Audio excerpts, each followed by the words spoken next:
Listo, es que era porque como tengo que conectarme del celular bueno, porque no tengo cámara del compu, pero bueno, ahora sí, para ponerle dramatismo al asunto, antes de empezar, bueno, primero, bienvenidos todos por acá, qué alegría volver a tener a Cristian, a Diego, me alegra mucho que vuelvan a conectarse, bueno, bienvenidas las personas que están por primera vez por acá. Qué chévere. Bueno, entonces, varios anuncios antes de empezar. Resulta que, bueno, estoy muy contenta porque ya empecé a trabajar en el planetario. Voy a estar trabajando por 4 meses en un proyecto muy chévere sobre rutas pedagógicas en el planetario del Parque Explora. Y bueno, estoy muy contenta por eso, obviamente. Felicitaciones. Gracias. Pero eso me disminuye mucho el tiempo disponible para otros proyectos de divulgación.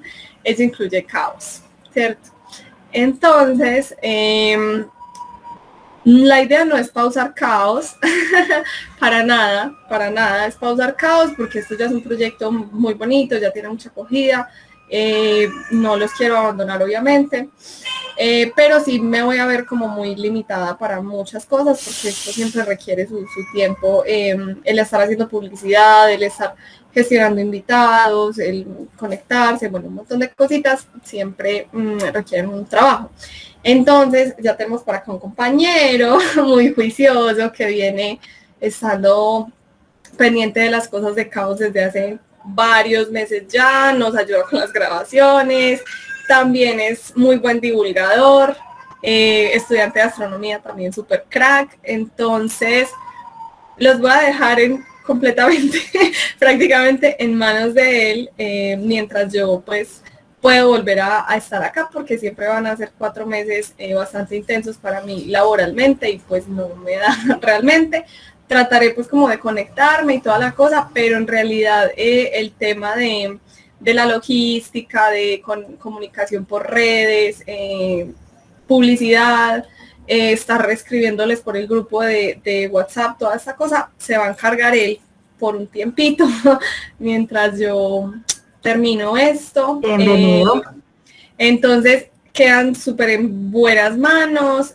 Santi, date un saludito. Santi ya pues los conoce por acá, ya han compartido con él presencialmente los que lo han visto.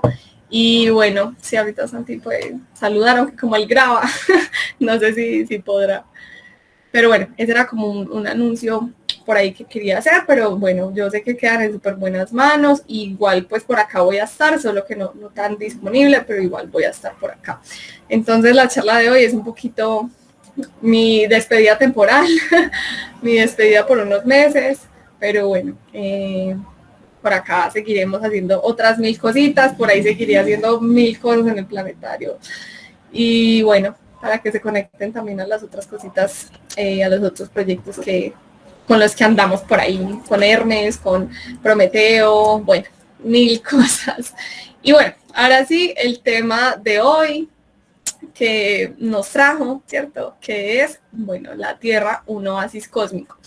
Este tema a mí me pareció muy chévere para hablar, porque es, ¿cómo decirlo? Desde la astronomía, el enfoque que tenemos de las cosas a veces es muy desde acá hacia allá, ¿cierto? Entonces nosotros estamos acá parados en la Tierra observando las estrellas, observando las galaxias, admirando, no sé, las nebulosas, un montón de cosas que están fuera de nuestro planeta, pero resulta que es que nuestro planeta también es un objeto celeste, por decirlo así. Nuestro planeta también es algo supremamente interesante. Y si lo analizamos en términos como de características planetarias, por decirlo así, es algo supremamente interesante. Entonces, suena raro decir como, hey, desde la astronomía vamos a estudiar el planeta, porque es como así que desde la astronomía estudiar el planeta, si la astronomía se enfoca en, digamos, en los objetos afuera de la Tierra, pero no, resulta que también hay mucho que estudiar desde la parte astronómica de nuestro propio planeta. Entonces, la primera visión para mí súper hermosa, que me parece muy bonita, muy importante, no sé si ustedes la han visto, yo no sé por qué no la puse, es esa foto de que tomaron cuando fueron a la luna. No sé si la han visto, ahorita la busco. Que fue como súper chévere porque ustedes saben que cuando el hombre fue a la luna, uno de los que iba en la nave, dos bajaron, ¿cierto? Dos bajaron a la luna, que fueron Buzz Aldrin y Neil Armstrong. Y el otro, no me acuerdo bien cómo se llama, qué pena ahí, pues a uno se le olvidan los nombres, él se quedó en la nave. Y dándole la vueltita, ¿cierto? Como a la luna, alcanzó a tomar una fotografía en la que se veía, bueno, sí, también hay otra foto interesante del Apolo 10, pero bueno, alcanzó a tomar una foto de la Tierra y del módulo en el que estaban bajando pues los otros dos astronautas. Eso, Michael Collins, gracias, Cristian. Y es como súper lindo porque esa foto es como la única persona que ha tomado una foto en la que sale la humanidad entera, menos él. Entonces es súper lindo porque es como, hey, recordemos que todos nosotros, desde esa perspectiva, todos nosotros pertenecemos al mismo planeta. Y eso, solo el hecho de uno hacerse consciente de eso, de, hey, estamos compartiendo un mismo planeta, todos pertenecemos acá, todos somos parte del planeta, es como una nueva ventana para observar las cosas, para analizar o como un nuevo punto de vista, por decirlo así. Hey, muchas gracias, Cristian, ahí por compartir. Eso, muchas gracias. Listo, me salvó Cristian. Entonces, a ver, no la veo. Ahí la mandó por el chat. Ahí mando por el chat la imagen, como el link de la imagen. A ver, ya la comparto por acá, un momentito. Ahí la ven. Esta es la imagen, o sea, miren esto tan hermoso. En el fondo está la Tierra, que además está en fase como si fuera creciente o bueno, algo así. Y en el módulo, en el módulo lunar, están los otros dos astronautas. O sea, la única persona que falta en esa foto es el que está tomando la foto. Entonces, si uno analiza eso, si uno lo analiza a profundidad, uno dice, por Dios, o sea, a veces nos sentimos tan lejanos, nos sentimos diferentes entre unos y otros, nos diferenciamos por países, por razas, por géneros incluso, pero en realidad todos hacemos parte de este mismo planeta, todos estamos viviendo sobre la superficie de este planeta y qué tanto conocemos de él. Entonces vamos a analizar un poquito y a ver nuestro planeta con unos ojos un poquito diferentes. Entonces, resulta que nosotros, una de las grandes preguntas que nos hacemos en astronomía es sobre la vida, si existe la vida en el universo más allá de lo que nosotros conocemos, ¿cierto? Y esa pregunta nos obsesiona, hacemos películas, que si hay aliens, no los hay, y gastamos dinero buscando esos aliens, otras personas hacen sus comunicaciones, sus comunicaciones alienígenas, por ahí extrañas,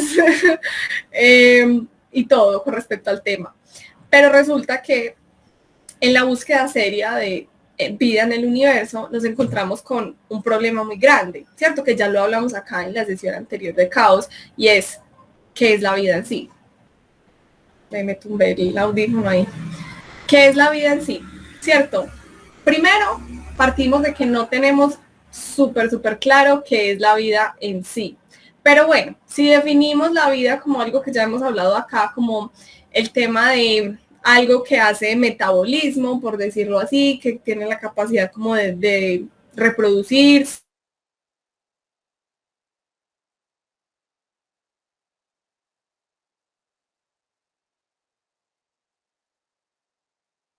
esto puede que sí, puede que no, pero partamos de que cualquier cosa que tenga que cumplir esas condiciones va a ser vida. Listo. Ahora, segundo paso, ¿qué requiere la vida para existir? Para nosotros es súper natural acá la vida, y mejor dicho, cualquier cosa que tú toques va a tener ahí un microorganismo, va a tener otro montón de seres, pero en el espacio, pensémoslo de esa forma, en el espacio no hay vida. Entonces, ¿cómo saber qué forma podría tener la vida si la única muestra que tenemos es la propia? Y entonces en términos generales nosotros nos vemos como muy diferentes, o sea, yo me veo muy diferente a mi perrita, entre nosotros, entre humanos nos vemos diferentes a las bacterias, pero en realidad toda nuestra vida está basada en una molécula muy especial, que es el ADN. Y esa molécula guarda toda la información, ¿sí? Y ahí también incluye bacterias, y ahí incluye, mejor dicho, absolutamente toda la gama de la vida. Entonces es difícil para nosotros pensar cómo sería la vida basada en algo diferente, la vida que utilice otras moléculas. Entonces nosotros decimos, no, tal vez es complicado, tal vez necesitamos realmente carbono para poder hacer esas moléculas tan complejas que puedan dar origen al ADN y puedan dar origen a seres súper complejos como ya somos los perros, los humanos, las ballenas y, bueno, todo tipo de animales. Entonces, decimos, bueno, no sabemos en sí qué es la vida, la definimos de esta forma y luego, ¿qué será que necesita la vida para que exista como nosotros la conocemos? ¿Sí? Entonces partimos del hecho de cómo es nuestra vida, porque es el único ejemplo que tenemos hasta el momento. Entonces, ¿cómo sabemos qué necesita la vida para existir? Entonces ahí es donde entramos a analizar, bueno, vamos a nivel molecular. Queremos formar una molécula de ADN. ¿Cómo se forma una molécula de ADN? ¿Qué necesitamos? Necesitamos un medio como para que esos elementos estén ahí en interacción constante. Entonces, por eso es que llegamos y decimos, bueno, una de las claves de lo que necesita la vida va a ser el agua, ¿cierto? Porque tenemos un montón de elementos que están ahí en nuestro planeta, en todos los planetas, que están ahí gracias a la nebulosa protoplanetaria, es decir, al material del cual se formaron los planetas. Entonces tenemos un conjunto de materiales muy chéveres para formar vida, tenemos como las piecitas de rompecabezas, pero sí, ¿cómo las juntamos? ¿Cómo juntamos esas piezas del rompecabezas? Entonces, de cierta forma, necesitamos un fluido en el que esas partículas, bueno, esos elementos, esas moléculas, puedan tener esa facilidad de unirse, y necesitamos un poquito de energía también para que esas moléculas empiecen a interactuar. Entonces, hay un montón de cosas que poquito a poquito vamos construyendo y cada vez se van complejizando más y más y más. Y vamos a ver paso a paso qué necesita la vida. Entonces, ¿cómo saber qué necesita la vida? Analicemos lo que necesita nuestro tipo de vida, ¿cierto? Entonces, primero necesitamos un planeta. Primera condición, necesitamos un planeta, pero no necesariamente tiene que ser un planeta, puede ser una luna, o si es una civilización por allá súper avanzada, ya podrá haber llegado a tener, no sé, de estas cosas como las de interestelar, como por ahí unos objetos orbitando un planeta, pero pensándolo en la vida más básica. Necesitamos o un planeta o una luna, o sea, un lugar para existir. Ya luego de ahí vamos a empezar a necesitar otras condiciones. Pero entonces, ¿qué pasa? Cuando observamos el cielo, nos encontramos con algunos mundos que no tienen vida. ¿Y por qué? Porque en estos mundos no se han dado las condiciones para que exista vida. Entonces acá tenemos a la luna, ¿cierto? Que la luna, ¿por qué será que la luna no puede tener vida? Y eso es una pregunta súper, que uno la ve como a veces evidente, como, ay no, pero es que pues la luna es muy chiquita o algo así. No, la luna no es chiquita. La verdad, la luna le compite ahí un poquito en masa a la Tierra y realmente es la luna más grande con respecto al planeta de todo el sistema solar. O sea, tiene un tamaño muy parecido al de la Tierra, a diferencia de las otras lunas en el sistema solar, que son mucho más pequeñas que su planeta. O sea, hay lunas más grandes y más masivas que nuestra luna, pero con respecto al planeta son más grandes, ¿cierto? Entonces, bueno, ¿qué pasa con la luna? Además, teniendo en cuenta el dato de que la luna se formó de la colisión de un planetoide que había por ahí, que se llamaba Theia, del tamaño más o menos de Marte, que chocó con la Tierra y, bueno, generó este montón de escombros. Entonces la Luna comparte gran parte de su composición con la Tierra. ¿Y por qué la Luna no tiene vida? O sea, porque en la Luna no se dieron las condiciones para que exista vida. Eso es algo que no es como tan trivial, por decirlo así. La luna perfectamente podría tener vida, pero ¿qué hace que no lo tenga? ¿Qué piensan ustedes? Debatamos. ¿Qué dice Cristiano Diego? No tiene agua, No tiene agua. ni oxígeno, pues lo básico que es el oxígeno. Atmósfera, Atmósfera, eso. no. Puede que tenga y no la hayamos descubierto. ¿Quién sabe? Tardígrados. No, ya además que hemos llevado un montón de contaminación por allá a la luna, nada raro. Realmente sí puede haber. Pero, exacto. Pero hay varias, podemos terraformar la luna, de hecho, sí, eso también es una cosa por ahí que está latente, la terraformación. Nosotros con ganas de colonizar todo lado y no, ni siquiera lo entendemos acá en el planeta. Pero bueno, el caso es que la luna, curiosamente, no tiene vida. Y vamos a ver qué condiciones específicas son las que se necesitan para no decir, no, sí, definitivamente en ese mundo puede existir vida. Entonces resulta que, por ejemplo, tenemos este otro planeta. ¿Qué planeta es ese? Obviamente, el planeta más cool. Pues no sé, para mí es como el más cool. No sé los demás qué dicen. Obviamente Plutón, obviamente Zeus. Bueno, este es exactamente Zeus, ¿cierto? Júpiter, con su hermosa mancha roja, que en esta imagen del James Webb se le asignaron estos colores. Por cierto, dato curioso pues por ahí, las imágenes que vemos del James Webb tienen colores que se le asignan así, pues de manera como al azar, por decirlo así, porque en realidad no son imágenes, ¿cierto? Lo que nosotros estamos captando ahí no es luz visible, que, o sea, apta para nuestros ojos, por decirlo así. Entonces la información toca como colorearla, por decirlo así, de algo que nosotros podamos entender, nuestros ojos puedan entender, pero más detalles sobre eso en el coloquio de astronomía que vamos a tener este viernes a las 7 p.m, que ahí creo que Joshua es el que va a hablar sobre este tema un poquito. Entonces ahí de una vez les hago publicidad. Bueno, entonces, primera condición que necesitamos para que exista vida como la conocemos, haciendo la aclaración, necesitamos que el planeta o la luna o lo que sea esté en la zona habitable de la estrella, ¿cierto? Entonces, ¿qué pasa? Resulta que en la zona habitable, por ahí por los bordes también están Venus y Marte, pero ¿qué pasa con esos dos planetas? Porque no sean habitables. O sea, la Tierra está súper afortunada de que está a la distancia perfecta, de que está en la distancia adecuada para que exista agua en su superficie. Listo.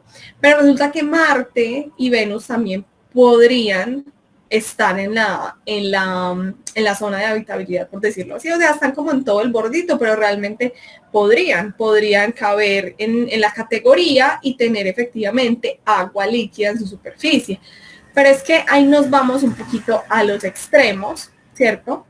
¿Qué pasa con Venus y Marte, que también están en la zona de habitabilidad y no se les está, y no tienen las condiciones para generar vida? A ver, el curso de astrología, a ver, yo leo ese comentario.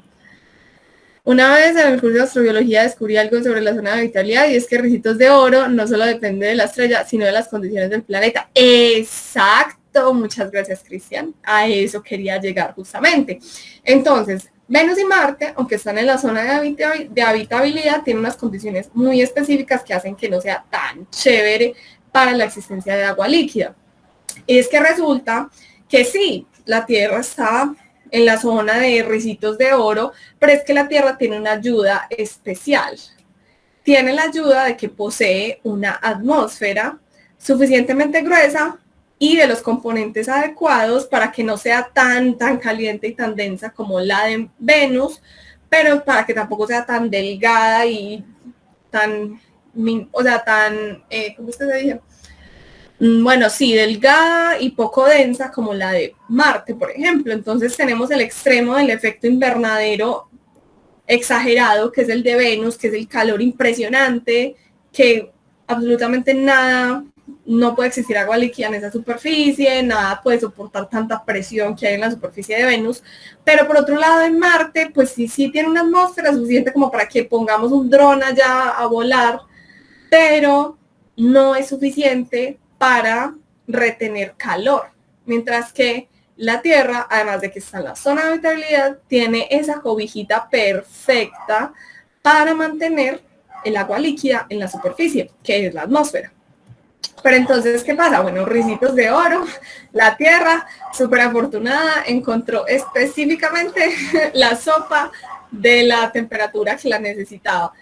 No recuerdo si el cuento de Ricitos de Oro es con sopa o es con avena. ¿Quién me resuelve esa duda? Porque yo en estos días estoy hablándole a los chicos sobre el cuento y ellos unos decían que es sopa y otros decían que avena y yo pues yo no sé. Sopa, el original. Sopa. Bueno. Sopa. Bueno, listo, entonces sopa. Entonces es sopa calientita, tibiecita la que encontró la Tierra. Pero entonces, aquí está. Segunda condición. Necesitamos atmósfera. Y bueno, nuestra atmósfera es una cosa espectacular. Miren, por ejemplo, estas fotos desde cierta altura. Y es que vemos que es súper impresionante como una capita tan delgada de gas puede generar agua líquida en toda la superficie. Es que realmente si le quitáramos a la Tierra la atmósfera por completo, que estaría congelada. O sea, toda la Tierra estaría congelada. Realmente, y el agua ya se hubiera evaporado hace rato también. Entonces la atmósfera es supremamente importante, pero si lo vemos como en comparación con el planeta, la atmósfera es una capita así de delgadita comparada con el tamaño del planeta. O sea, el planeta es grandote y la atmósfera es una cosita de nada. Y de hecho se siente muy fácil el cambio de, digamos, la densidad de la atmósfera. Por ejemplo, hay pueblos, hay lugares habitados que ya la densidad del aire es tan baja que cuesta muchísimo respirar. Nosotros mismos lo experimentamos un poquito cuando vamos a lugares altos de paseo, a los que nos gusta ir por allá, subir montañas o cosas así. Somos capaces de sentir por allá que les da mal de altura y toda la cosa. Bueno, imagínense, la atmósfera es una cosa, si la de acá es como perfectita y aún así es muy poco densa a una altitud bajita. Ahora imaginemos, por ejemplo, en Marte, que ya de por sí es muy poco densa. Realmente Marte está haciendo un esfuerzo impresionante por mantener esa atmósfera, pero esa atmósfera se está evaporando, se la está llevando el viento solar.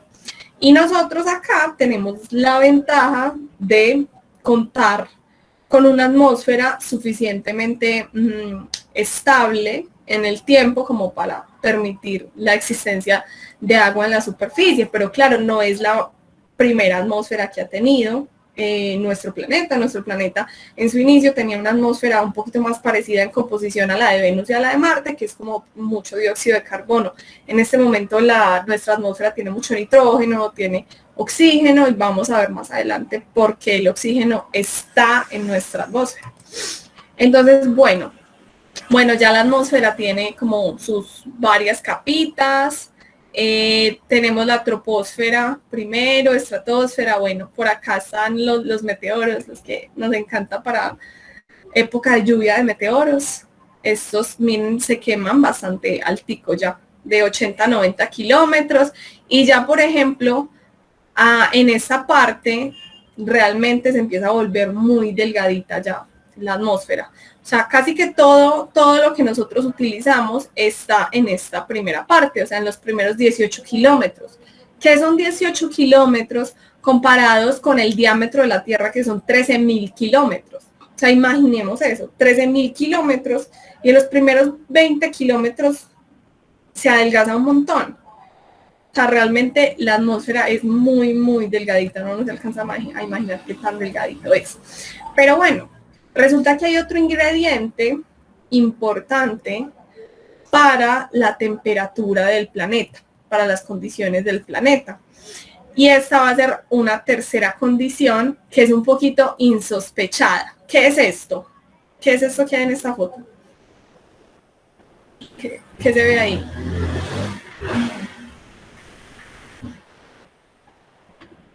Una erupción, eso, sí, es una erupción volcánica. Miren la cantidad de material tan impresionante que sale de un volcán. O sea, que se ve desde el espacio. Los volcanes son una cosa impresionante. La cantidad de material que pueden liberar es una cosa absurda. Y son supremamente importantes para el equilibrio de la Tierra. ¿Quién lo diría? Un volcán. Los volcanes en general son supremamente importantes para el equilibrio de la Tierra. Y por varias razones. Los volcanes son supremamente una cosa como súper curiosa, por decirlo así. Entonces, bueno, acá otra fotito de otro volcán, pero no recuerdo cuál es este. Pero miren cómo se ve chévere, me parecen súper bonitos. A ver, yo leo el comentario de Cristian. El radio de la Tierra comparado con las primeras capas de atmósfera tiene una razón de 490. Uy, pues imagínense. Muchas gracias ahí por el cálculo, Cristian. O sea, es una cosita de nada, eso, súper. Cristian súper metida en el tema de la matemática para Olimpiadas, muy bien, ¿sí? Por eso estaba este muchacho por allá dando la pelea en las Olimpiadas. Por eso no nos dio la charla de hoy. Bueno, entonces continuando. Resulta que los volcanes son muy importantes porque dan cuenta de algo que está sucediendo, que ya hice el spoiler ahí, pero bueno, que ya está sucediendo, que sigue sucediendo dentro de nuestro planeta, ¿cierto? Y es que nuestro planeta tiene una parte líquida ahí adentro, tiene material, roca fundida que está ahí moviéndose, que tiene también materiales metálicos.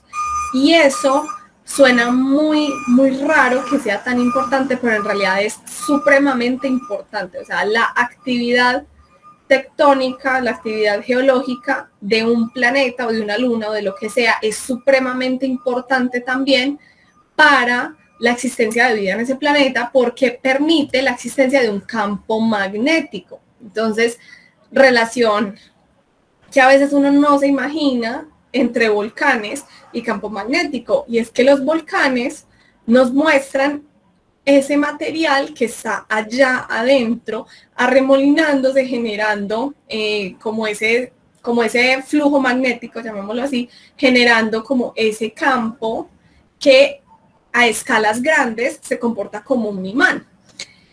Y al comportarse como un imán, genera todo ese campo magnético que es muy grande comparado con el planeta y lo protege de la radiación, bueno, de las partículas cargadas que vienen del Sol, ¿cierto?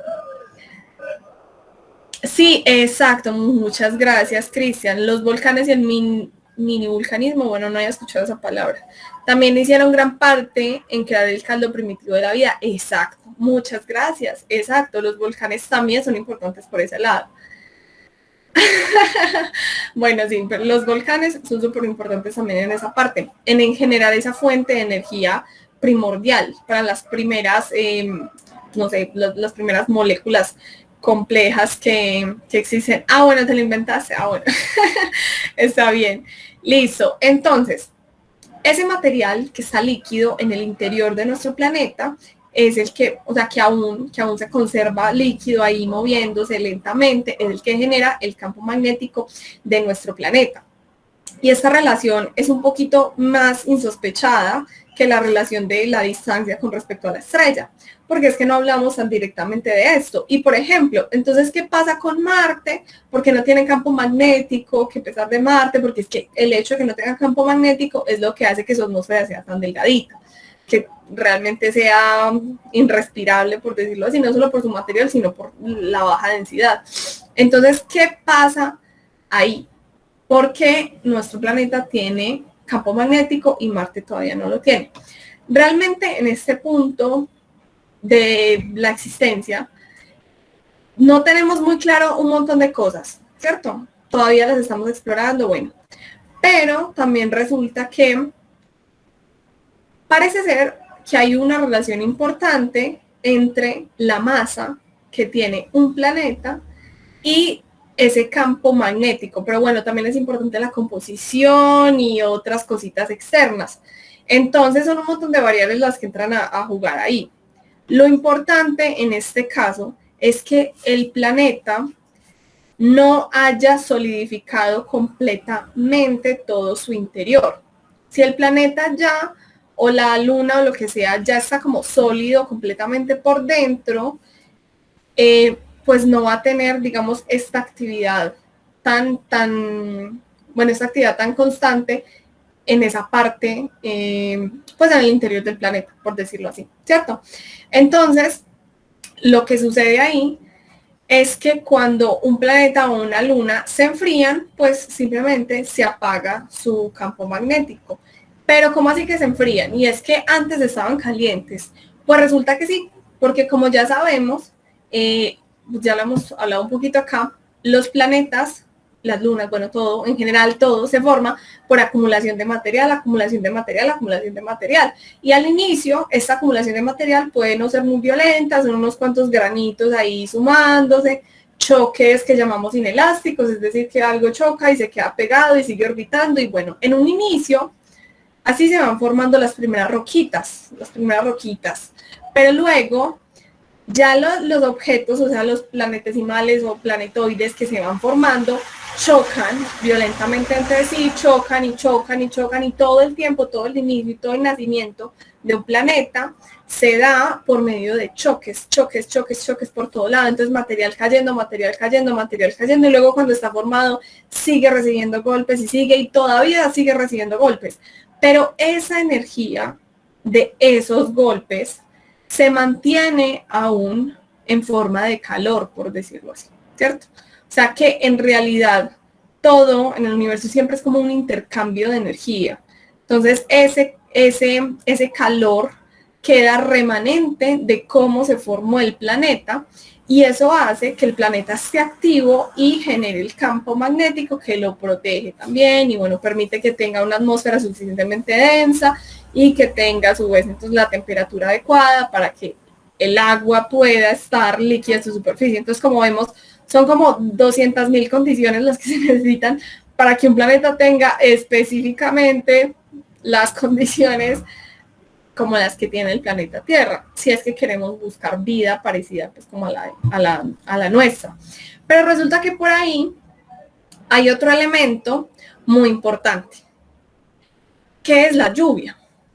Pero, ¿por qué es importante la lluvia? ¿Qué piensan ustedes? ¿Por qué podría ser importante la lluvia? Así, alguna idea que se les venga a la cabeza de por qué es importante la lluvia. Debido a la temperatura del planeta. Sí, tiene algo que ver con la temperatura del planeta. Transporte de materia importante, sí, exactamente. Resulta que los volcanes tienen otra característica importante, bastante importante, para la existencia de vida en el planeta. O sea, los volcanes son una cosa súper loca, porque también, como lo mencionaba Cristian, fueron muy importantes en sus inicios, sobre todo los volcanes submarinos, fueron muy importantes porque eran una fuente constante de material pesado, complejo, como el que había en el centro de la Tierra, ¿cierto? Que iba saliendo, y además de eso, una fuente de calor. Y el calor tiene la capacidad de transformar las moléculas. Y ahí es que se cree pues que la vida surgió cerquita de lo que se llaman fumarolas en el fondo del océano. Entonces, es muy importante para el surgimiento de la vida como tal. Pero más allá de eso, entonces también está el tema de, bueno, los volcanes nos reflejan que tenemos un interior ardiente que está generando un campo magnético. Pero además, los volcanes constantemente están liberando dióxido de carbono a nuestra atmósfera, como se ve acá. O sea, miren la cantidad de material tan impresionante que está saliendo de ese volcán. Ese material, ese CO2 y esos otros gases son gases fuertes de efecto invernadero.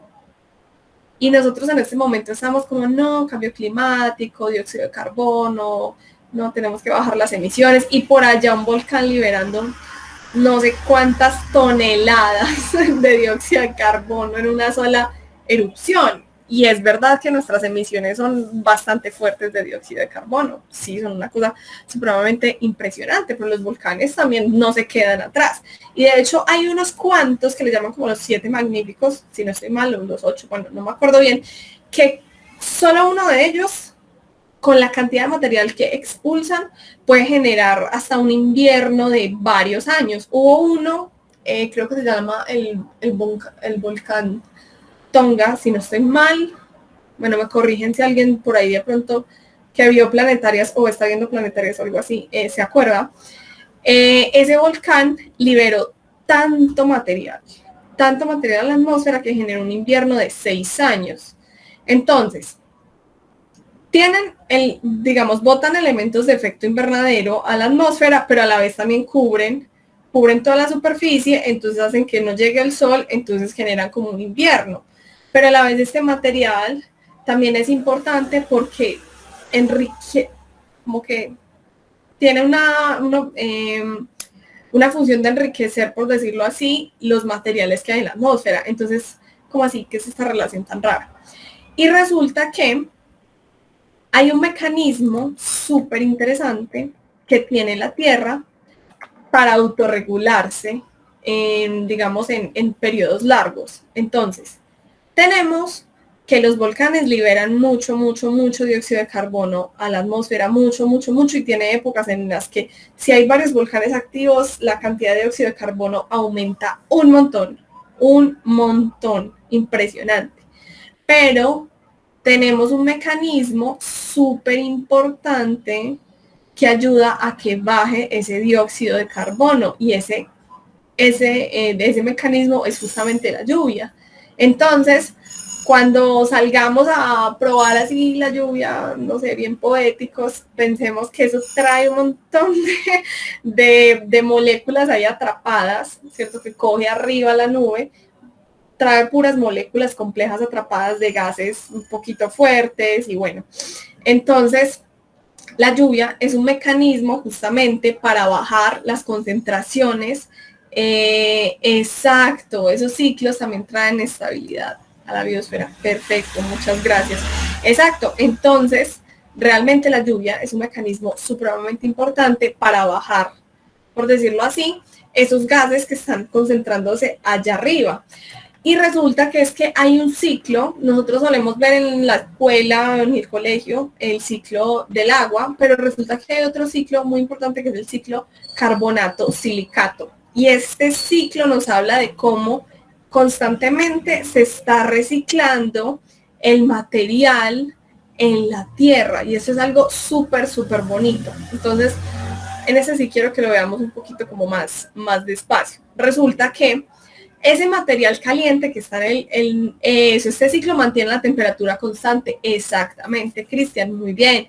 Resulta que ese material líquido que está en el centro de nuestro planeta se va saliendo por los volcanes, ¿cierto? Entonces, ese material, bueno, va a generar también, por ejemplo, islas. Por ejemplo, en la parte donde hay unas cosas que se llaman puntos calientes o plumas, va a generar islas como las de Hawái.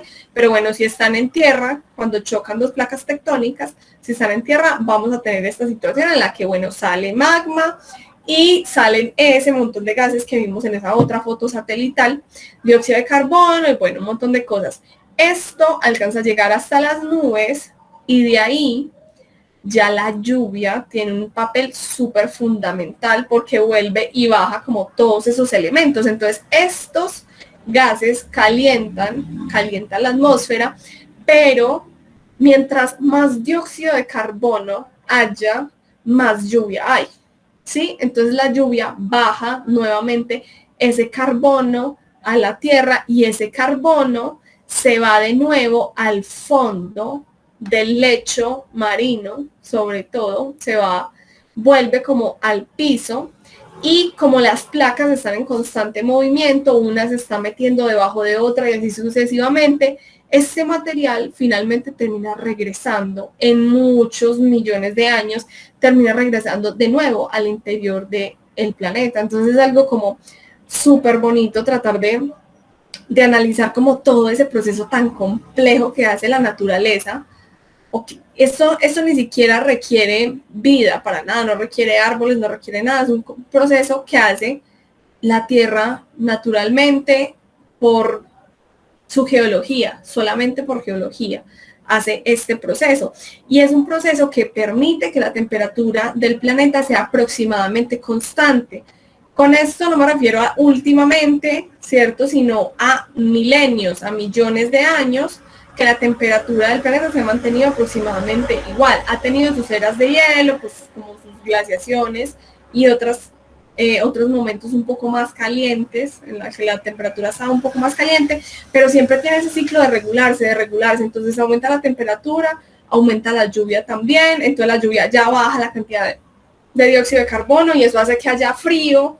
Entonces al haber frío, llueve menos y así sucesivamente vuelve ese ciclo a mantener constante la temperatura. Yo veo que dijo Cristian, lo que pasa es que el ser humano aumenta los gases de efecto invernadero y satura la capacidad de sedimentación de estos materiales. Sí, exactamente, lo que pasa es que ya nosotros sí nos estamos pasando, y no solo eso, sino que puede que en grandes, si lo vemos en perspectiva, ya te voy a dar la palabra, Teodoro, si lo vemos en grande, pues como una perspectiva más amplia, sí, realmente estamos haciendo un daño importante y la Tierra puede que sí entre en un proceso de efecto invernadero imparable, pero también puede que la Tierra sea capaz de regularse. El problema en sí no es para el planeta como tal, pues el planeta a la final va a seguir acá hasta que el sol se lo trague, o sea, él sigue acá tranquilamente y la vida evoluciona y la vida se adapta. El problema del cambio climático es mucho también para nosotros y nuestra forma de vida. Entonces ahí es donde también entramos a analizar, bueno, cuando decimos cuida el planeta, es en realidad cuida el planeta. Pues el planeta lleva aquí perfectamente 4.500 millones de años y aquí va a seguir, nadie lo va a sacar de su órbita. El problema somos nosotros, el problema es que nos estamos destruyendo a nosotros y estamos destruyendo otras especies en el proceso. Teodoro, cuéntanos. No, Lizeth, pues ahí complementaste parte de lo que quería decir justamente con esa mención que haces de, pues finalmente nosotros somos los que nos importa la Tierra le importa un pito si estamos aquí o no, o sea, ella va a seguir funcionando. Y pues viendo todo lo que has explicado y todos estos ciclos tan interesantes, pues tengo como no sé si reflexión o no, pero más o menos algo respecto a que este planeta entonces es realmente más bien muy marginable realmente para la vida en esta etapa del tiempo en el que estamos, porque primero nos estamos aproximando con demasiada rapidez pues como a los límites de nuestra propia biosfera.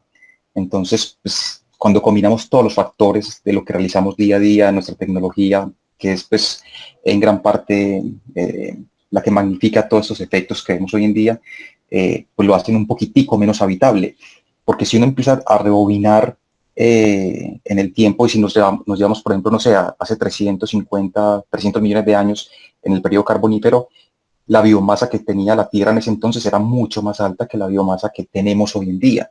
De hecho, la cantidad de oxígeno era mucho más alta. Y pues por eso existían, pues no sé, esas megafaunas, o esos, como uno veía en los carbonos de chocolatina antiguos, que uno veía pues como animales con otras dimensiones completamente distintas a las que conocemos hoy en día. Entonces, eso que tú explicas aquí se complementa en los ciclos de ese entonces, por ejemplo, de cómo era el mundo en ese entonces, hace 350 millones de años, a razón de eso, de cómo esos ciclos van cambiando tanto y esas especies que fueron tan poderosas se fueron diezmando por muchos otros cambios y ciclos que no tenían en conjunción pues como la parte de la aparición de los humanos. Entonces, por ejemplo, ahorita, si ya nos volvemos a parar sobre la Tierra actual, hay extensiones de tierra complejísimas para la vida realmente. O sea, al menos para la nuestra. Nosotros no podríamos estar de plano en un desierto. Nosotros no podríamos estar de plano no sé, a mitad del océano. O sea, evidentemente sí, eso es porque son otros terrenos de otras especies, pero para nosotros en particular serían sitios excesivamente complejos. Y ahí es donde también complica otro poquitico más el geocentrismo que tenemos al tratar de buscar la vida fuera del planeta. Entonces esto te lleva, como no sé, va concatenando con muchos otros factores que hacen que, no sé, a futuro, igual con James Webb, aunque dudo mucho realmente que él nos apunte a tantos detalles, sino que nos abrirá la puerta a cómo debemos de buscar. Creo que hay que acortar el camino entre la química y la biología. En la mitad de esas dos debe estar el truco para más o menos entender un poquitico más de la vida, porque finalmente la química habría que estudiar los orígenes a nivel molecular y después a nivel astronómico para poder más o menos como comprender realmente en qué parte estamos nosotros. Y cuáles son las bases reales con las que podemos categorizar y decir, sí, es que esto es una forma o estructura de vida. Entonces, ya, solamente era eso. Sí, muchas gracias. Realmente es que es muy complejo. Ya, se llama café astronómico. Sí, es cafecito, no chocolatito. Sí, porque esto siempre, la idea es que sea un espacio de discusión, ¿cierto? Que no sea yo acá hablando de un montón de cosas, sino que todos aportemos. Esa dinámica me gusta mucho, entonces me gusta que se llame Café Astronómico Caos. Nuevo nombre, no mentiras. Pero sí, como nos decía Teodoro, realmente en este planeta han pasado millones de especies y han tenido incluso, o sea, han vivido por mucho, mucho más tiempo que nosotros. Reunión presencial, sí, por ahí les estaba proponiendo que nos diéramos el paseíto al planetario como grupo, ¿cierto? Bueno, entonces, continuando pues un poquito aquí con el tema, resulta que hay muchas especies que han vivido en este planeta y que han durado muchísimo más. O sea, si uno se va a ver la historia del planeta como tal, hay especies que han durado esto, o sea, la sola especie reinando sobre todo el planeta, y nosotros llevamos como esto, o sea, una cosita súper chiquitita, realmente apenas estamos empezando a explorar el planeta, apenas estamos empezando a mirar cómo vivir mejor sobre él, bueno, un montón de cosas, aprendiendo a como defendernos a nivel planetario de algún objeto que pueda caernos, así como los dinosaurios, pero si lo analizamos bien, hay otras especies que se extinguieron solo por la propia naturaleza del propio ciclo de la Tierra, como por ejemplo la extinción masiva que hubo con la explosión de varios volcanes, con la erupción de varios volcanes. Hubieron varias especies que en ese invierno que generan los volcanes se murieron, porque es que imagínense si en este momento, y puede pasar, o sea, esas son cosas completamente al azar de las que no tenemos control y muy seguramente no vamos a ser capaces de resistir como especies. Entonces a veces nos sentimos muy poderosos, ay, sí, los humanos estamos cambiando la superficie de la Tierra, estamos expulsando un montón de gases, bla, bla, bla, estamos cambiando el destino, pero en realidad el día de mañana pueden explotar 2 de los volcanes, de los super magníficos, o no me acuerdo cómo es que se llaman, y pueden perfectamente generar un invierno que nos mate a la mitad de la población, porque nosotros dependemos de la propia vida en la Tierra, o sea, nuestra existencia depende de la existencia de otro conjunto de seres, animales, hongos, plantas, ¿cierto? Y eso, el de Yellowstone, por ejemplo, es uno de los que donde estalle eso, pues mejor dicho, embalados, y otro montón hay otro montón de volcanes y los volcanes son sin aviso, eso del día de mañana ya, o sea, hacen erupción y no hay nada que los detenga y tampoco hay nada que prevenga las consecuencias que tendría eso para nuestra forma de vida. Entonces, todo lo que hemos construido, todas las ciudades, toda la imaginación de que somos supremamente importantes y todas las ciudades y el sistema en el que nos hemos metido nosotros mismos puede dejar de tener sentido el día de mañana. Y no solo porque venga una roca del espacio que nos estamos tratando de defender ahorita con la misión DART y toda la cosa, sino que puede provenir de nuestro propio planeta, por ejemplo, a través de los volcanes. Entonces, siempre queda esa pregunta sobre qué tan, o sea, realmente nuestra autoimportancia, o sea, esa imagen que tenemos nosotros, los humanos, de nosotros mismos y de nuestra especie, en realidad sí somos tan importantes. El día de mañana el planeta un sacudoncito ahí y morimos todos. Entonces, hay una reflexión cortica. Teodoro, cuéntanos. Qué pena, yo sé que me largo un poquitico, pero solamente una reflexión con eso último, que sí, esta sí reflexión con este tema de DART, ya que lo mencionas, de esa defensa planetaria.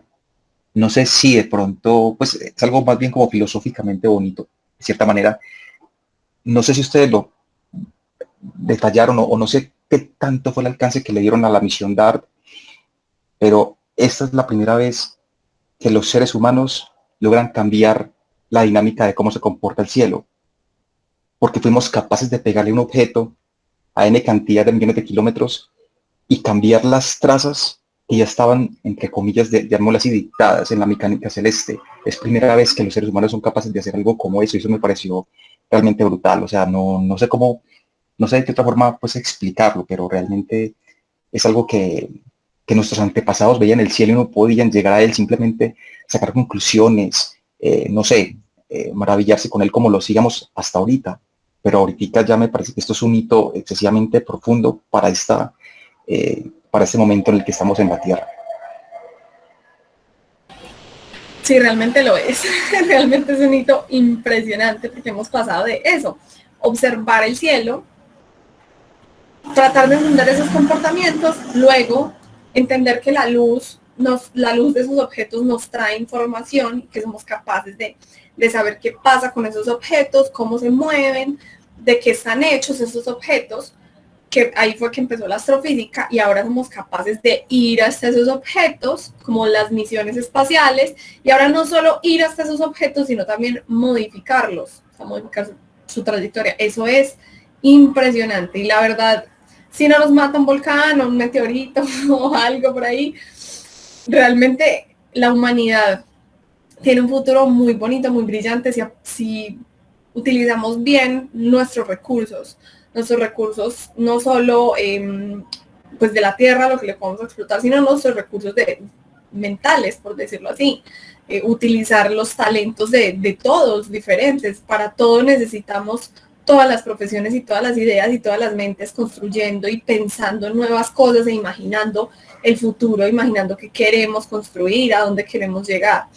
Entonces, ese tipo de misiones lo hacen a uno sentir como una unión con la humanidad. No sé si a ustedes les ha pasado que cuando pasan estas cosas uno dice, uy, no lo puedo creer que mi especie está haciendo esto tan bonito, está siendo capaz de llegar a donde ninguna otra especie ha llegado que sepamos. Y eso es muy bonito, ¿cierto? Es una reflexión. Entonces, por un lado, sí, por un lado somos muy egocéntricos al pensar como que tenemos mucha importancia, sabiendo que hay especies que han durado muchísimo más, pero por otro lado, cuando nos unimos, somos capaces de hacer cosas muy bonitas y muy interesantes, y si hacemos las cosas bien, y si de verdad enfocamos nuestra sociedad en ideales más allá, no tanto acá en la guerra y en plata y en cosas que al final no tienen importancia, sino más allá, y nos proyectamos, y no, que lleguemos a tal, que construyamos tal cosa,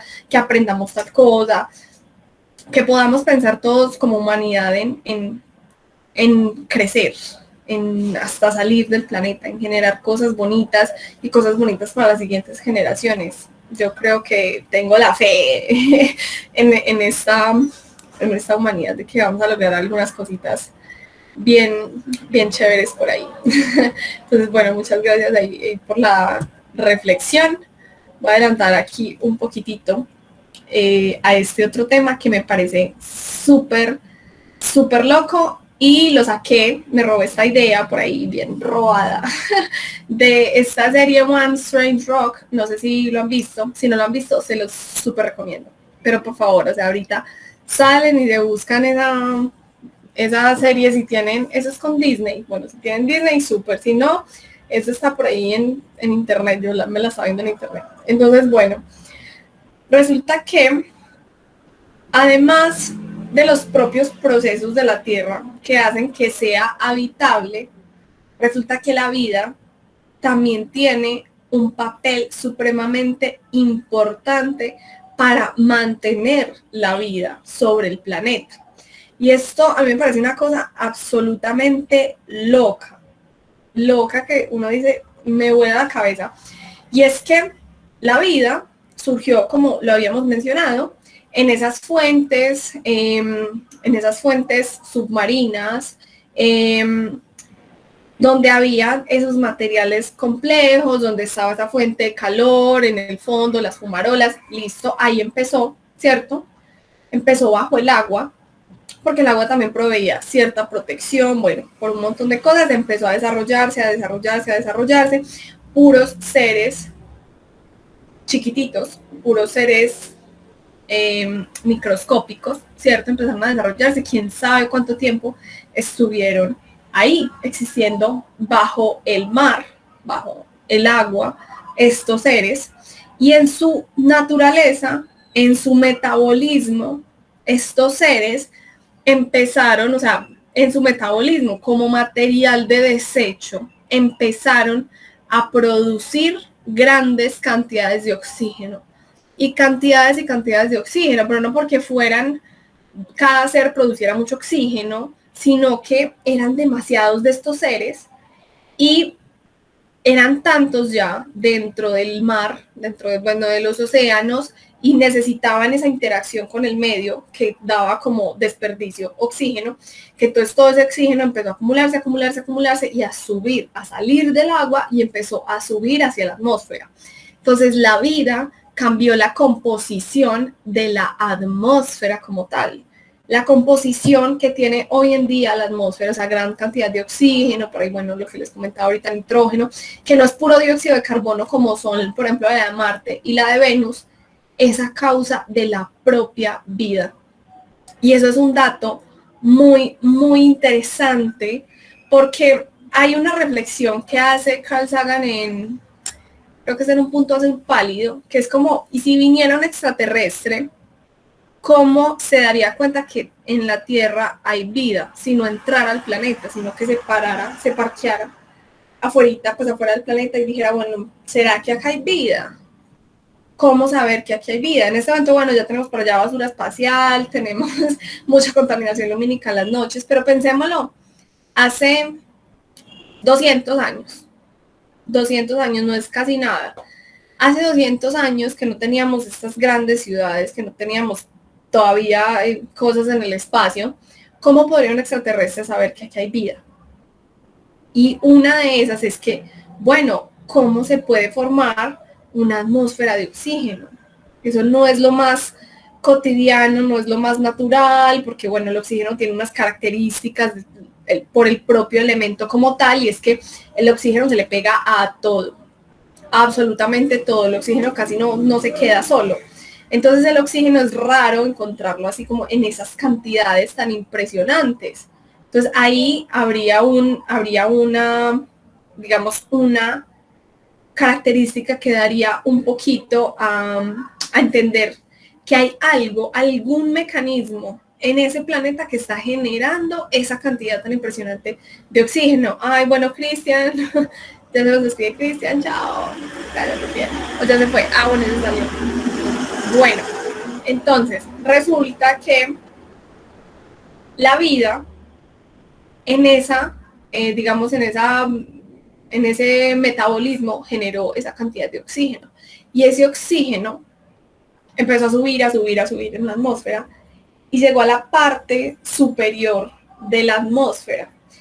Y allí, en su interacción con la radiación solar, formó algo que se llama la capa de ozono, ¿cierto? La capa de ozono en realidad es oxígeno, hay O3, que se forma justamente por la interacción, o sea, de la luz solar, de los, creo que es más que todo de la luz ultravioleta, si no estoy mal, y genera toda esa capa alrededor de la Tierra. Y uno dirá, pero pues, X, ¿qué importancia tiene esa capa de ozono para nosotros? Y bueno, resulta que tiene toda la importancia, tiene una importancia impresionante, porque es que resulta que el Sol, siendo nuestra fuente de vida, el Sol a su vez tiene unas, ¿cómo es que se dice? Una parte muy energética que hace daño a nuestro ADN. Entonces, la luz ultravioleta hace daño a esa molécula fundamental que estructura nuestra existencia, que es el ADN. Entonces, cuando llega radiación ultravioleta a nuestro cuerpo, al ADN, interactúa con él, rompe la molécula, rompe los puentes de hidrógeno en la molécula del ADN y la daña por completo. Entonces, fue en este punto que la Tierra se puso como bloqueador solar. O sea, la Tierra se echó bloqueador solar ahí con la vida, con un desecho que produjo la misma vida. Y ese simple hecho, que no es tan simple, pues, de que aumentara mucho la cantidad de oxígeno hasta generar la capa de ozono, fue lo que permitió que los seres pudieran existir también fuera del agua. Mucho más adelante, mucho más adelante fue que salieron del agua, pero si no hubiera sido por ese proceso que hizo la propia vida, no tendríamos vida terrestre. Imagínense eso.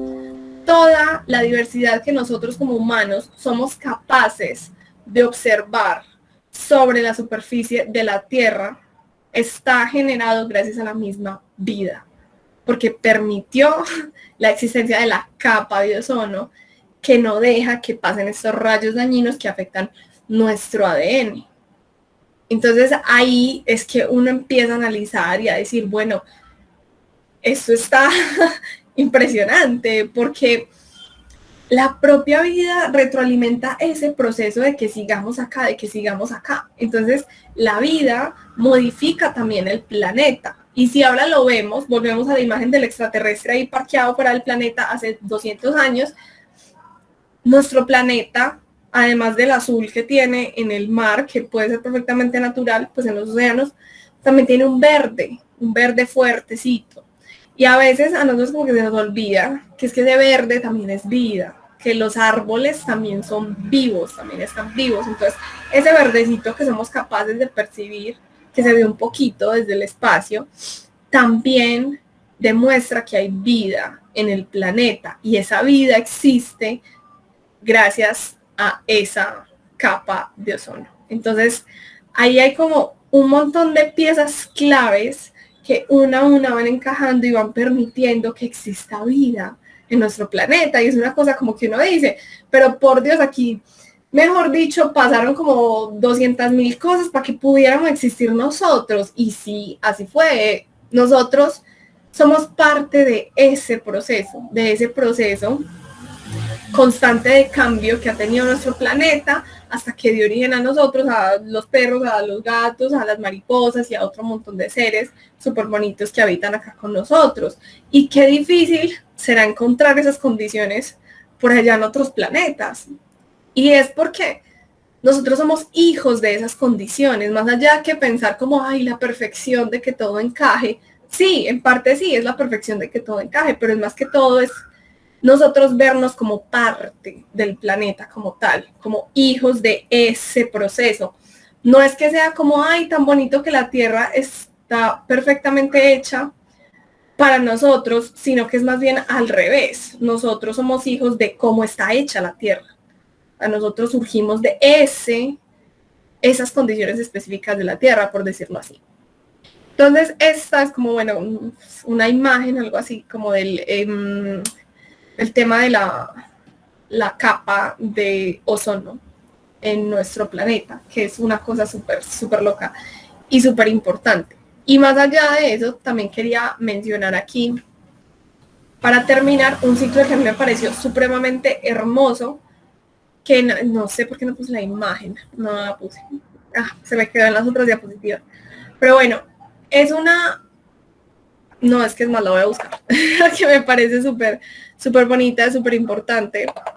Y esta, voy a hacer aquí spoiler, pues no spoiler, sino más bien, ¿cómo se dirá eso? Sí, ya, por acá está. Voy a compartir esta otra pestaña. Y bueno, vida interconectada. Este ciclo sí me lo robé completamente de la serie documental de One Strange Rock. Y es que me parece un proceso demasiado loco. Resulta que esto es como, creo que esta es una foto satelital de la arena del desierto del Sahara, que se levanta en cierta época del año y viaja a través del planeta. Imagínense la arena viajando por encima de nuestras cabezas, llegando hasta acá, hasta América. Imagínense eso que pasa. Entonces sí, muy lindo, muy bonito, pero la importancia que tiene ese ciclo es una cosa que uno no se imagina, porque toda la vida está completamente ligada entre sí. Entonces esa arena que se levanta del desierto del Sahara, vuela, o sea, flota en la atmósfera hasta acá, hasta el Amazonas, en donde es recogida justamente por esa humedad que hay constantemente sobre el Amazonas y cae en forma de lluvia, o sea, todas estas moleculitas, estos silicatos de la arena, caen en forma de lluvia a la selva amazónica y alimentan ese suelo. Entonces imagínense, desierto del Sahara, minerales alimentando el suelo del Amazonas, alimentando la biodiversidad del Amazonas. Es que el Amazonas es un lugar que alberga una cantidad impresionante de especies, imagínense, y cuánta cantidad de esas especies depende de ese ciclo, de esa arena que proviene del Sahara. Entonces es una cosa impresionante, impresionante. Pero más allá de eso, continuemos un poquito el ciclo. Resulta que los árboles, la cantidad de árboles que hay en el Amazonas es impresionante. Y estos árboles tienen una importancia que no nos imaginamos. Entonces, los árboles absorben el agua que está por debajo de ellos en ríos, bueno, y en esas pequeñas corrientes, ese ciclo que tenemos ahí de agua, absorben por las raíces el agua y luego esa agua sube por todo el árbol, va hasta las hojas y allí se evapora y forman grandes cantidades de nubes. De hecho, ahí, eso me ha parecido como súper lindo, por eso les digo, véanse por favor esa serie documental.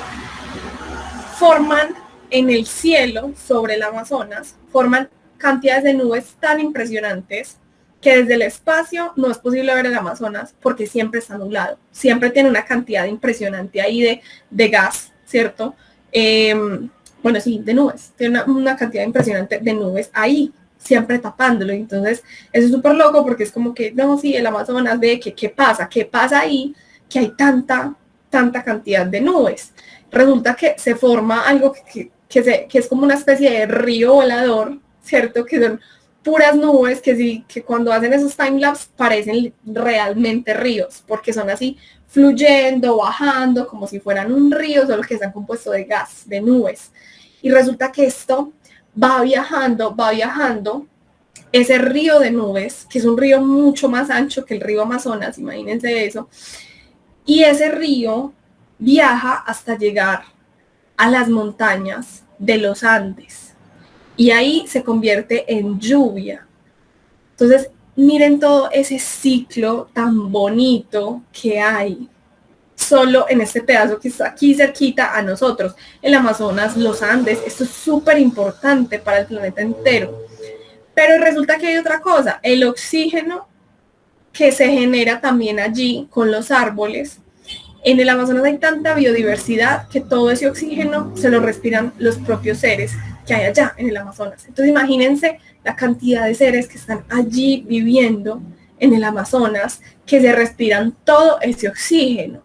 Y resulta que el oxígeno que nosotros respiramos, gran cantidad de ese oxígeno no se genera ahí, se genera en otro lado. Entonces continuemos ese ciclo.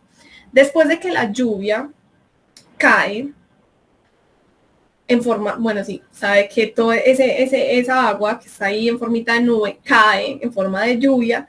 Esa lluvia, ¿a dónde va? A los ríos, ¿cierto?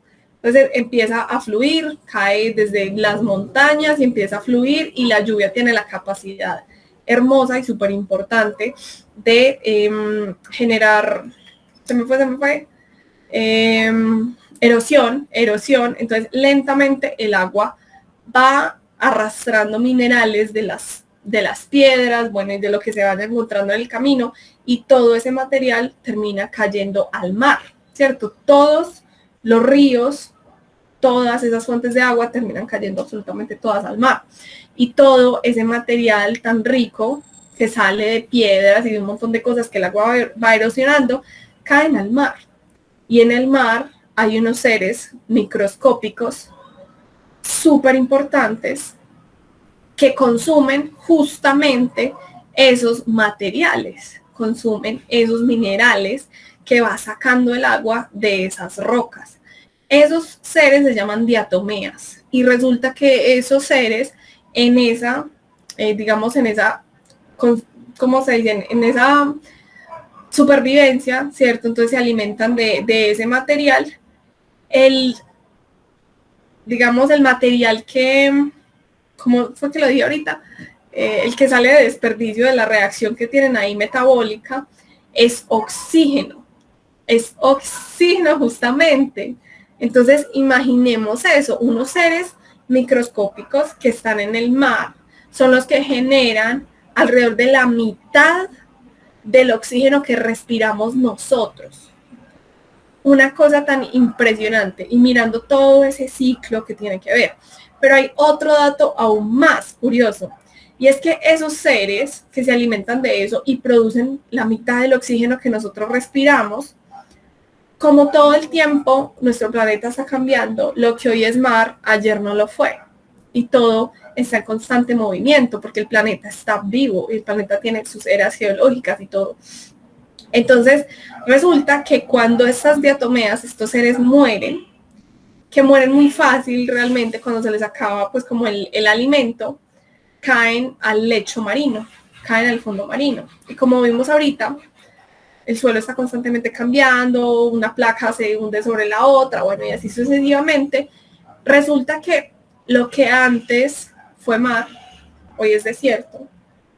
Y estos cadáveres de diatomeas son ricos en silicato, es decir, arena, es decir, arena del Sahara, que hoy en día ese material de esa arena del Sahara, gran parte, son estos seres, lo que quedó de estos seres, o sea, las conchitas, digamos el cadáver de estos seres, que ahora hace parte de lo que antes era mar y ahora es desierto, que es el desierto del Sahara. Entonces, todo ese ciclo interconectado de vida, de cosas bióticas y cosas no bióticas, genera una situación hermosa en todo el planeta, supremamente interconectada.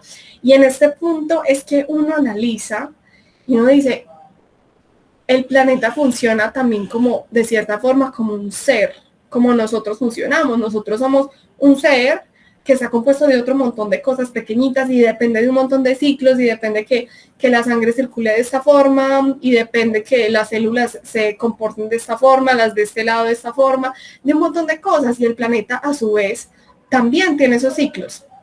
También depende un montón de esos seres que lo habitan, pero también de condiciones no bióticas, como por ejemplo el flujo del viento, del agua, de los volcanes, de un montón de cosas, pero está completamente interconectado, o sea, a través de continentes. Y de cierta forma nosotros también hacemos parte de ese proceso. Nosotros y los otros animales y los otros seres y los hongos y las plantas y todo, hacen parte todos de un solo planeta que se autorregula y que se automantiene para perpetuar la existencia de la vida. Y eso no lo hemos encontrado hasta el momento en ningún otro lado. Entonces, la reflexión que les quiero dejar acá un poquito es, hey, este planeta es hermoso desde donde lo queramos mirar. Cada proceso, cada ciclo, cada ser es una cosa absolutamente única en el universo. Y eso es algo que tenemos que apreciar y tenemos que valorar y agradecer y ver con un poco de humildad y decir, wow, yo hago parte de este planeta que generó estas condiciones tan específicas para que existiera un tipo de vida como la mía. Wow, qué bonito. Entonces, bueno, con esto concluyo un poquito con la reflexión sobre, hey, nuestro planeta es muy hermoso, cuidémoslo, valorémoslo y también pensemos más positivamente hacia el futuro, como, hey, qué lindo vivir acá y qué lindo cuidarlo y qué lindo que otros seres puedan habitar en él, que futuras generaciones de nuestra propia especie o de las otras especies puedan habitar en él, puedan disfrutar esto tan bonito que tenemos acá. Y bueno, eso va siendo todo. Muchas gracias. Muchas gracias, qué bonito. Sí. Que no sé qué comentarios tengan. Exacto. Ustedes saben que yo acá siempre soy muy reflexiva. No, y ¿sabes qué es lo peor? Que mañana mañana porque aquí no tengo impresora, voy a tener que sacar una estampita del oxígeno. O sea, hay que guardar en la billetera, literalmente. ¿Por qué? Porque uno pues, es uno de los pilares que nos tiene aquí parqueados en este momentico, pudiendo estar en la charla y todo el cuento. porque vuelvo así como me gusta a mí tirar de la historia antigua. Si uno retrocede hace 2.500 millones de años, pues faltaba algo muy importante, mejor dicho, hay uno de los fenómenos, pues a ver cómo lo explico. Uno de los fenómenos más importantes después de la formación de la Luna es la aparición de la atmósfera, perdón, de la capa de ozono, porque sin esa cantidad de oxígeno tan elevada no se puede producir ese efecto, que también hay que agradecerle, que también hay que estampar los rayos cósmicos que ayudan a que todo este proceso se pueda catalizar y que sea funcional.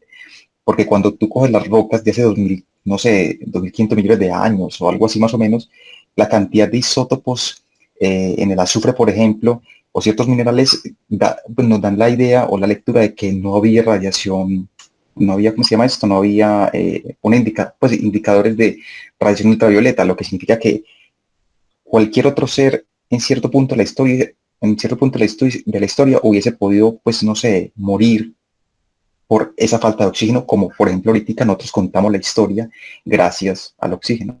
Entonces es un paralelismo muy curioso, pues obviamente, cómo esas etapas de la vida van siendo como, van teniendo una continuidad y van permitiéndole a ciertas especies ser prósperas o no. Una lástima pues de que la de nosotros tenga un defecto que es tan obvio, pero que como, no sé, creo que era en un video de Carl Sagan de la época antigua, o en el de Neil deGrasse Tyson, no recuerdo muy bien ya, en el que decía que nuestras economías evolucionaron mucho antes que comprendiéramos lo compleja y frágil que es la Tierra. Entonces ya vos con los modelos económicos que tenés hoy en día, más o menos se vuelven insostenibles, pues mejor dicho, no, más o menos no son insostenibles a largo plazo. Y nuestra forma de pensar fue así, o sea, a corto plazo realmente. Entonces queremos explotarlo todo a un corto plazo y no sabemos de lo frágil que es esa capita que nos envuelve así como en ese pálido punto azul. Ya lo que ya todos sabemos, sí. De eso no me extiendo más. Pero te deja uno como pensando, más bien. Y no, felicitarte, la verdad que muy, muy ilustrativa la charla hoy. Y ay, se me pasó otra cosa que te quería comentar. ¿Cuál es ¿Cuál es la película que recomendaste, la serie, el documental? Se Escríbelo. llama One Strange Rock. Sí, la de Will Smith. La de Will Smith, sí. Eso tiene varios capítulos y de verdad que vale la pena. Es hermosa visualmente y la información que tiene es divina y tiene los astronautas hablando desde la perspectiva que ellos tienen desde afuera, desde la Estación Espacial Internacional, esa oportunidad de ver la Tierra desde afuera. Yo creo que es algo que le cambia a uno completamente la vida. O sea, ser capaz de decir, uy, allá en ese planeta está todo el equilibrio, está todo lo que yo necesito, está todas las personas que he conocido y voy a conocer y han vivido en la existencia de la humanidad. Uy, qué importante este planeta. Entonces es súper bonito lograr tener esa perspectiva, ese punto de vista también por parte de los astronautas. Entonces ahí les dejo, súper recomendada, pero mejor dicho, se la tienen que ver, se la tienen que ver. Y bueno, con respecto pues a lo que nos decía Teodoro, sí, realmente es de apreciar la importancia que tiene el oxígeno y que tiene, no sé, todos esos procesos tan bonitos que realizan esos otros seres y que nos mantienen acá, a nosotros vivos también. Y yo personalmente tengo una visión un poquito menos fatalista que solía tener antes con respecto al futuro de la humanidad. Y es que si uno se pone a ver un poquito en perspectiva, la humanidad es una especie súper nueva acá, súper nueva en el planeta. O sea, nosotros tenemos que miles de años existiendo y hubieron especies que duraron millones. Entonces uno va a ver las escalas y uno dice, uy, bueno, no, la verdad es que podemos tener mucho por delante. Yo digo, sí, en general, como sociedad tenemos muchos problemas. Nuestro sistema económico actual es un desastre completo. O sea, realmente no funciona y ya nos estamos dando cuenta que no funciona.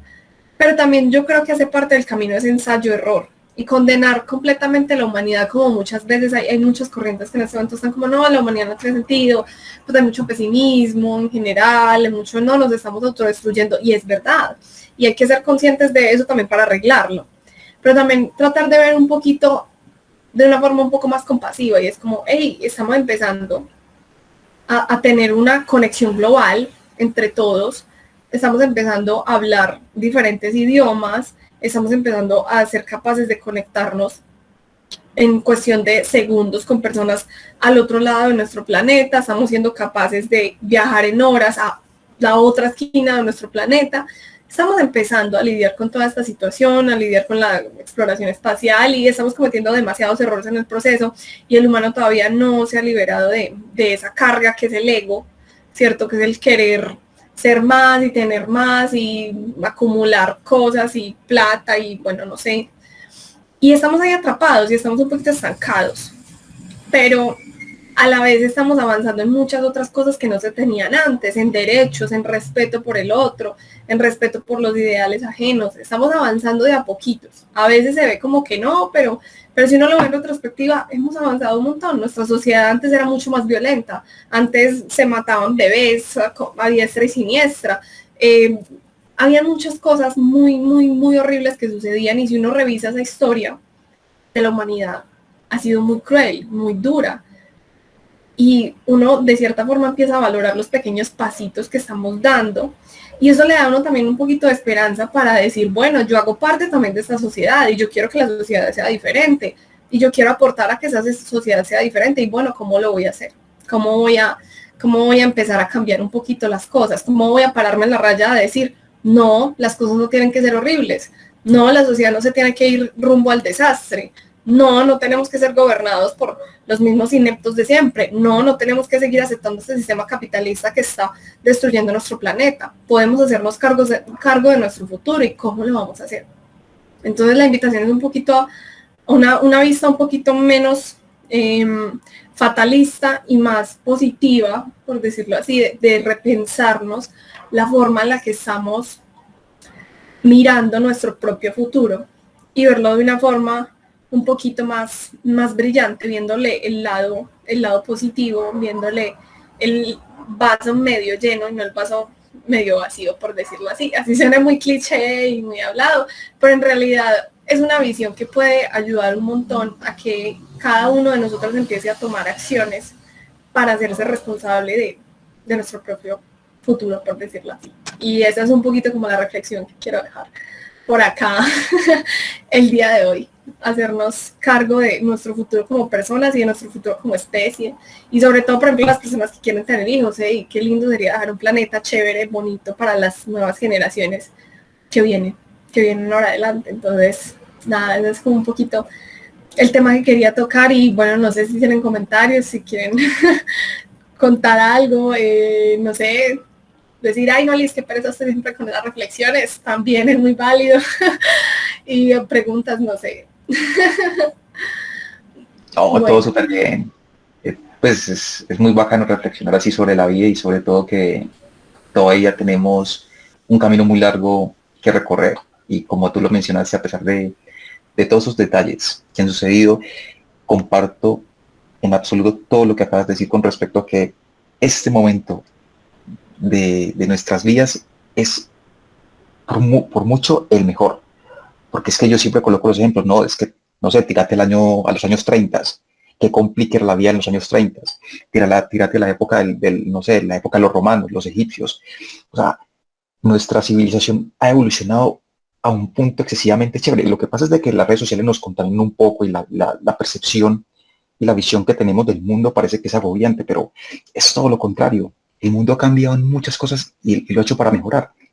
Recuerdo mucho en Cosmos como Tyson hablaba acerca de como, por ejemplo, en la época de la crisis de los misiles en Cuba, que después de los años 40 empiezan a detonarse todas las armas nucleares habidas y por haber para hacer pruebas, que justamente ahorita pues tenemos un lío pues aquí con un vecino. Entonces, gracias a ese clamor mundial que hubo de las madres que no querían alimentar a sus bebés con leche contaminada por la radiación que volaba como la arena del Sahara hasta llegar al pasto que se comían las vacas con la que se alimentaba la gente y terminaba infectando con estroncio 90, pues gracias a eso pues se prohibieron y pues aparece pues los tratados de no proliferación de energía nuclear, o sea, de tener un poquitico el abastecimiento de armas nucleares a pesar de que hayan tantas en el mundo. Pero así como lo hemos hecho con eso, también se logró con el plomo, que se eliminó también porque era pues es altamente contaminante y tóxico, pues obviamente para la vida. Entonces se han hecho cosas que la humanidad cuando se da cuenta las hace. que se haga muchas veces pues uno se ciega por muchas circunstancias, pero que somos capaces cuando algo nos realmente nos importa, eso es fijo. Con el tema del cambio climático y todo eso, sabemos que no podemos frenar ciertos ciclos, o ciertos ciclos no, o sea, que no se puede frenar el comportamiento real de la Tierra, pero lo podemos hacer un sitio mucho más apacible para terminar nuestra etapa, que realmente es una fracción de segundo, pues en lo que ya entendemos, pues como en esa escala de tiempo, pues comparándola con otras cosas, pero no, o sea, tu charla fantástica y te dejas como te repetía yo ahorita pensando, como por eso ya creo que recordé lo del Sahara como tal, que en alguna, no sé, viñeta o lo que sea, no recuerdo, que mencionaban, por ejemplo, así como el Sahara te trae minerales y te trae cosas que son útiles para un equilibrio dinámico. Había una alcantarilla, entonces había un letrero en el que decía simplemente que no me contamines porque aquí empieza el océano. Entonces, así como te traes minerales desde allá por un ciclo normal, natural, asimismo nosotros en esa equivalencia echamos cualquier tinte, cualquier cosa que no es, obviamente, para ese tipo de sitios, y lastimosamente ya sabemos dónde termina todo. Entonces es muy curioso, pues, porque así tal cual pasa esto, así como Chernobyl, cuando pasó toda esa situación, la atmósfera con sus corrientes se trajo todo el contaminante y lo regó por un montón de sitios del planeta. Entonces, 30.000 kilómetros de zona de exclusión en un sitio donde, por un error humano, sucedieron cosas que cambian por completo y vuelven inhabitable un sitio en el planeta. Entonces, en fin, eso era todo. Y muchas gracias nuevamente. Sí, súper importante toda esa reflexión y todo eso.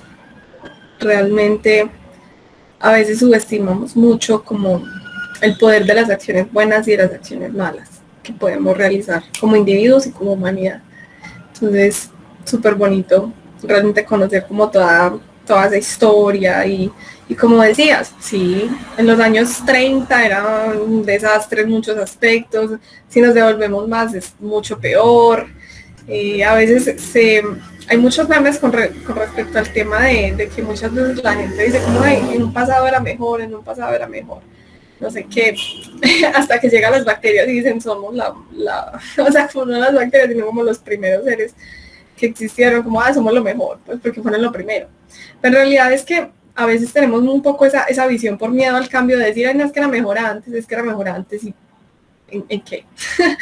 Muchas cosas eran muy lindas en otras sociedades, en otros momentos de la humanidad, pero también habían muchas cosas muy complejas, no sé, solo pensar en vivir en el medioevo sin baño, pues es una cosa que uno dice, pucha, qué difícil. Hoy vivimos en casas que si vives en un país muy al norte, muy al sur, muy seguramente tengas, no sé, aire acondicionado para cuando estemos para cuando haya verano muy fuerte, o estos calentadores, ¿no? Calefacción para cuando esté en un invierno muy horrible. O sea, hemos condicionado de unas formas muy, muy chéveres y muy importantes nuestro planeta, y sí, estamos generando un montón de otros problemas, pero también se está trabajando en resolverlos. Entonces, ver un poquito como ese otro lado también. Y bueno, muchas gracias a todos. Por acá nos estaremos viendo. Espero poder participar lo más que pueda, pero en realidad sí, por mi propia salud mental y física, debo parar un poquito en algunos proyectos que tengo. Y bueno, por acá quedan en súper buenas manos las de Santi. y y bueno, también por ahí tenemos otro compañero muy animado con Caos, y yo sé que van a quedar muy bien por acá. Igual, como les digo, trataré de estar. Creo que Santi es el que va a hacer la charla dentro de 8 días, si no estoy mal. Y bueno, ya la admin es Santi. Sí. Digo, dentro de 15, perdón. Sí, dentro de 15, yo creo que ya será Santi el que les dé la charla. Pues yo trataré de conectarme, dependiendo de... no, sí, ya él organiza el cronograma como él quiera. Ya, quedaron a disposición de él hasta febrero, más o menos. Y bueno, nada, agradecerles mucho por todo esto, agradecerles mucho a los que han estado acá fieles, con Caos desde el inicio, desde Alexia, que lleva 5 años sin falta, Teodoro, que ya también ha estado súper juicioso, que lleva un montón. Muchas gracias de verdad a ustedes por toda la asistencia y por todo. Suena un poquito despedida, pero es pausa, ¿cierto? Yo obviamente estaré acá y volveré por acá. Solo que sí es un poquito duro para mí, porque obvio, pues, llevo 5 años haciendo esto y es complicado, pero también hay que seguir el flujo de la vida y bueno, y otros proyecticos y cositas que me van surgiendo por ahí. Y bueno, no, muchas gracias a todos de verdad por asistir hoy. Nos vemos en 15 a cargo del nuevo admin.